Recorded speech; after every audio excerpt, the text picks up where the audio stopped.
মাদ্রাসায় দুটি সন্তানের সাথে অপকর্ম করা হয়েছে, যা আমরা বলৎকার নামে জানি। আমি চেতন ভাইয়া দেখি আমার সাথে খারাপ কাজ করে। কয়টা বাচ্চার সাথে এরকম করছে? একটা। এর আগে একটা বাচ্চা ছিল, ওটা কিছু করা হয়নি। কিছু করা হয়নি। আমি আমার ভাইকে বলছিলাম সাংবাদিক নিয়ে আসছে তাহলে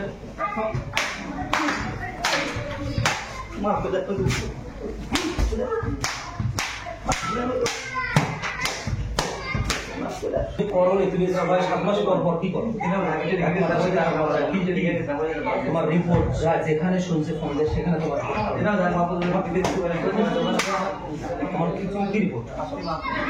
ভর্তির টাকা পাঠাইনি স্যার। ঢাকায় থাকে স্যার। আমি যে সকালে কিন্তু ওনার বাবা, ছেলের বাবা ভর্তি করার টাকা দেয়নি। বাসাতে আছে, এখানে নাই। ফোন নাই আপনার? ফোনে আছে। মোবাইলে দেখি আপনার মোবাইল কোথায়? এই ঘরে থাকতো তুমি? এই ঘরে ঘুমাইতা? এই ঘরে ঘন্টা বলছে? কখন ঘন্টা বলছে?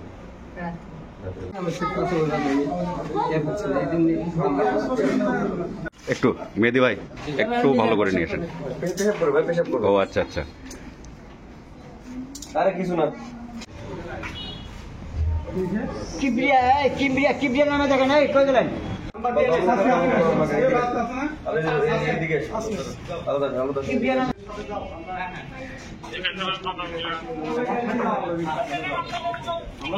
মদিনাতুল উলুম নুরানী কওমি মাদ্রাসা, এটি বগুড়া নামাজগড় অবস্থিত। এই মাদ্রাসায় দুটি সন্তানের সাথে অপকর্ম করা হয়েছে, যা আমরা বলৎকার নামে জানি। আমরা আমাদের বাচ্চাদেরকে যে সমস্ত শিক্ষকদের কাছে তৈরি করার জন্য আমরা তাদেরকে দায়িত্ব ছেড়ে দিই, আজকে সেই সমস্ত রক্ষকরা ভক্ষক হয়ে এই সন্তানগুলো জীবন নষ্ট করেছে। দুইটা বাচ্চা যারা হেফজ করার জন্য এখানে এসেছিল, সেই ভিক্টিমকে আমরা ধরেছি। আমরা প্রথমে বিশ্বাস করি নাই, বাচ্চাটা যখন বাড়িতে গিয়ে বলেছে আমরা বিশ্বাস করি নাই। বিশ্বাস না করে আমরা প্রতিষ্ঠানে এসে প্রতিষ্ঠানের প্রধান এবং ভিক্টিমকে আমরা মুখোমুখি করেছি। তখন ভিকটিম স্বীকার করেছে যে হ্যাঁ, আমি এই কাজটা করেছি। অবশ্যই আমরা অভিভাবক আছি, দৃষ্টান্তমূলক শাস্তি চাই এবং প্রশাসন মহোদয়ের কাছে আমরা আকুল আবেদন জানাই, ভবিষ্যতে যেন এমন কোনো সন্তানের এমন কোনো দুর্ঘটনা না হয় যা দ্বারা বাবা মার চোখের পানি ঝরায়, কোনো প্রতিষ্ঠান বন্ধ হয়ে যায় এবং ইসলাম ধর্মীয় দিকে আমাদের ক্ষতিগ্রস্ত হয় বা দৃষ্টিকটু হয়। এটা আমরা কখনোই কাম্য নয়। আমরা অপরাধীর শাস্তি চাই। একদিন রাত্রে হুজুর আমার বেটা এসে, আমি তখন ঘুমিয়েছিলাম, আমার সাথে খারাপ কাজ করেছে। খারাপ কাজ করার পরে উঠে গেছে। আমি চেতন ভাইয়া দেখি আমার সাথে খারাপ কাজ করেছে। পরে ওই দিন রাত্রে আমি কিছু বলিনি, দেখি হুজুর তখন রাত বাজে 11টা বলছে। তারপর পরের দিনে আমি মাদ্রাসা থেকে পলাই বাড়িতে গেছি। তারপরে যখন সবাই জানাজানি করলো, আর একটা ছেলে ছিল, তার সাথেও সে ঘটনাই ঘটেছে। দুই দিন এরকম করেছে আমার সাথে আর কি। বাসা কোথায় আপনার?